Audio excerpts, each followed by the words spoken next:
like being a pro YouTuber? I think it's one of the best jobs in the world. I really enjoy it. I'm a professional YouTuber, professional author, professional cycling coach, professional dating coach. And that's probably the most adventurous one, that one. Bananas, carbonate. Look, this is actually ripe. Doesn't look ripe, but we're here in Thailand. Getting it done. The Dr. Greg cut, do you like it? I've got to shave it back. It's growing too quick. But I've got more Gregor videos coming up. Bit of pranking, bit of trolling, bit of fun. Bit of fun.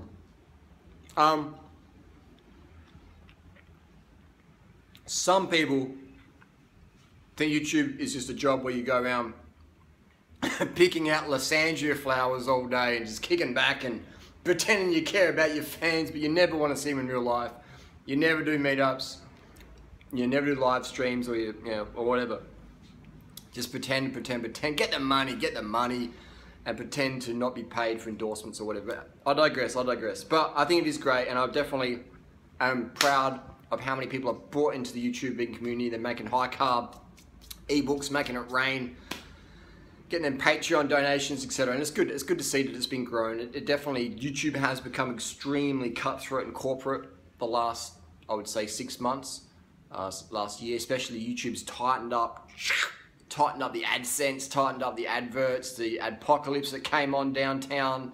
And it's just very, very tight now to make money off. So it's very saturated. And especially in the vegan scene, it became so saturated. I made it too big, too quick, and all of a sudden it's like piranhas cannibalizing each other, and it's just like boom, boom, boom, boom, boom. And you see it. There's no solidarity. Like you saw all the cyberbullying I experienced back in June, but now that's all dropped off. You don't see anyone on my case anymore like that. But you see that there's no solidarity anymore. The only solidarity they had was with me at the start, and then the hate train, and then once that dropped off, then that just, there's no solidarity there. So it has diminished down massively, and it's more a group of lone wolves out there just doing their own thing, which is not really good long term because it's not bringing anyone else up. So it will eventually just die off, I find. Especially YouTube is cancelling out vegan monetization. Like I'd make pennies on my account now. Pennies on the account, so because it's not advertiser friendly, and most of my videos are unmonetized. As you see, the bodybuilding community, the vegan community, they're just basically unmonetizing most of the content because it's not advertiser friendly. And if you saw what PewDiePie did, that video and Jenna Marbles, and they all talked about it, etc., etc. But good thing I'm not on YouTube to make money. I have made great amount of money off YouTube, and I'm really thankful and appreciative. And if I can just spit it out, I'm just like, what happened the last 7 years, 9 years on YouTube? Especially the last 7 years. Like, how did this even happen? I was just like, what? It's crazy, If anyone said I'd end up with where I'm at, I'd just be like, no, no way, bro, no way. 170 million views on my main channel. But what's it like to be a pro YouTuber? Let's take off the prank glasses and let's put on the hat so people won't get too triggered by the Gregor cut. But it's basically, what's it like? It's fantastic, but a lot of people couldn't handle it because they can't handle maybe if they get a bit of fame and their partners, if they're in a couple, their partners get a lot of attention. People are like, oh, well, what's your boyfriend do for a job? Or what does your girlfriend do for a job? Or all this sort of stuff. And then the money comes in and they're like, well, hang on, I'm helping you edit, I'm helping you film. Like, where's my take? Or what am I going to do if we split up? And that sort of stuff is going to come into any relationship. Not many relationships can handle the social media pressure. Most will crumble.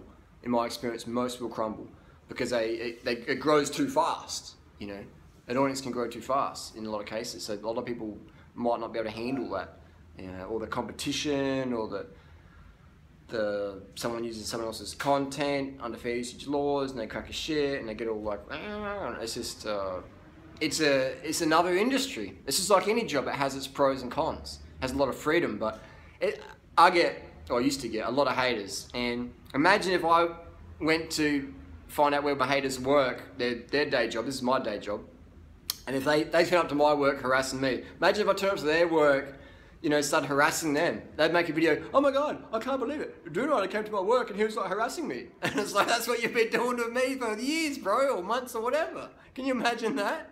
People are like, oh my God, I can't believe durianrider turned to your work and harassed you. And it's like, well, that's what they're doing to me. My job is social media. But I get that. A lot of people can't handle that though. They get on social media and they're getting fucking bam. The hate machine rolls into town. And that for a lot of people, they quit social media, they never really push it too hard. Or they do it, they're making money off it, but they're not really enjoying it. And that would suck, man. I would hate to be one of those YouTubers who really doesn't like their fans who goes, hey guys, I love you guys so much. But in real life, they don't want any attention on the street. They're just like, fuck off, leave me alone, I don't want a selfie, no, fuck you, blah, blah, blah. And that's would be most YouTubers of over 100K subs or whatever. Tori's filming me there in the corner. You know, but it's like, that's the reality. So what's it like being a YouTuber? Been 9 years, seen it, you know, seen it all, man. Seen it all. I was doing YouTube videos for 4 years before I made a single cent. Didn't even know you could make money on YouTube back in 2008 when I started. I've seen it. Seen a lot of people come and go. You know, seen a lot of people come and go. I've seen all my haters come and go. You know, full-on haters, vicious, vicious, vicious, and then just disappear. And then a new batch comes through, and it always seems to be around June. June is like the peak hater season. It's random. Like Tour de France get their scandals in July. I get my scandals in June. But what's it like being a YouTuber? It's just fantastic. It's just like I get to be myself. Not 100%, because obviously if I was totally myself, I'm 99% myself on YouTube. If I was totally myself, often the content wouldn't be, you know, family friendly, etc. So I have a little Facebook group starting out for that one. But no, it's been fantastic. I've been really stoked to meet all the people and put on the events here in Chiang Mai. You know, I've put on, can I boast a little bit here? I'm pretty proud of these accomplishments. I've helped more vegan YouTubers get on YouTube and make a career out of it than anyone else. I've helped more, you know, vegan YouTubers get on YouTube. Not make a career, but just get out there, get a community going, make some friends. I've helped more vegans hook up. You know, probably helped more vegans get divorced as well. But I've put on more live meetups and done more live streams than anyone else in the vegan community on YouTube. But I've also helped put on more events, more vegan active events than anyone else I know in the vegan community ever. You know? And so every single day we meet up with crew for dinner or for riding or for talking in the park or whatever. Now I've got 2 Facebook groups, another third one coming on soon. I've got a Facebook group in Adelaide, I've got a Facebook group in Chiang Mai, and I really enjoyed it because that's community. And if you don't have community, then you're not going to have any real revolutions. So unfortunately, we were talking about last night at dinner for a while, you do get people trying to create drama and start stuff, but you know, if you have that passion, they'll always fail. You know, their fuel of anger or whatever always fail in your fire of passion, because if you let haters get you better view as a YouTuber, then you're just doing it for the money then, if you're just going to turn up. Like, you have to do it from the heart, like you really actually enjoy doing it. And I'd love just getting on my little iPhone, that's what I'm using now, and just uploading content, and I see people write me every day, people stop me on the street every day, even in Thailand. People, the Thai cyclists, stop me on the street every day, walking to a bike shop, people go selfies or whatever, and I love it. So I wear all the same clothing all the time. People recognise, people know where I live, know where I train every day. People on Strava, see exactly where I go every single day, blah, blah, blah, blah, blah, where I eat every night. So I'd like to be the most approachable vegan YouTuber on YouTube. That's another claim to fame, if I can do that. And I would love some competition. I would love it if there was other vegan YouTubers out there who, you know, doing more live streams than I do, who are putting on more free events than I do, who are coaching people more for free online on Tumblr, answering more questions than anyone else. You know, that would be really cool if I had a competition. It'd be great if I had a competition if people put on, you know, potlucks or meetups or had Facebook groups where people were actually meeting up in person, you know, than I do. That would be really fantastic. I feel like I am isolated in that regard, that there's no one else out there really doing that has a social media following. It seems like all they give a fuck about, donate to my Patreon. They're like, I got no money, give me your Patreon. It's like, come on man, there's kids in fucking Africa, Bangladesh, starving to death. You live in Australia or wherever, and you're begging on Patreon so you can quit your job.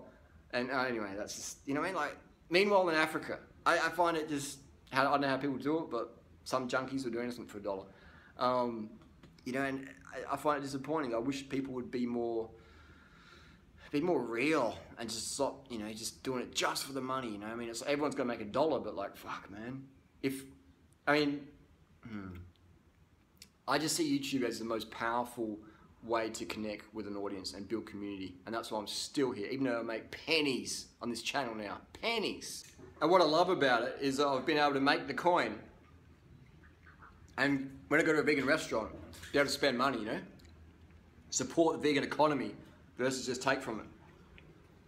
It's fantastic, fantastic. But what's like being a YouTuber? Best job in the world if you love it, worst job in the world if you hate it. If you can't handle criticism or haters or whatever, the more subscribers you get, the more monthly views you'll get, the more haters you'll get. Because people won't like what you got to say, whatever. And if you're not polarizing your audience, then it's been a cookie cutter. So that's after 9 years. My realization's been powerful for some people, but it's been fantastic. When you look at all the names out there, the high carb names people are using, you know, like 30 bananas a day, or carb the fuck up, or carb strong, or carbolicious, or carbs, or carbs for the win, or just carbs. You know, it's carbs. And that's been probably, if I die today, that's the legacy I've left on YouTube, is eat a motherfucking high carb vegan diet. You know, hate me or love me, people understand the importance of a motherfucking high carb vegan diet. Carb strong, carbolicious, carb the fuck up, whatever you want to call it. Carb the fuck up and keep on crunching. Thanks for all the support, gang. And we've got more videos coming. You let me know in the comment section if you've got any video requests. I'm always up for new ideas. Fuck the status quo. Fuck worshipping the god of public opinion. Hard sense makes sense.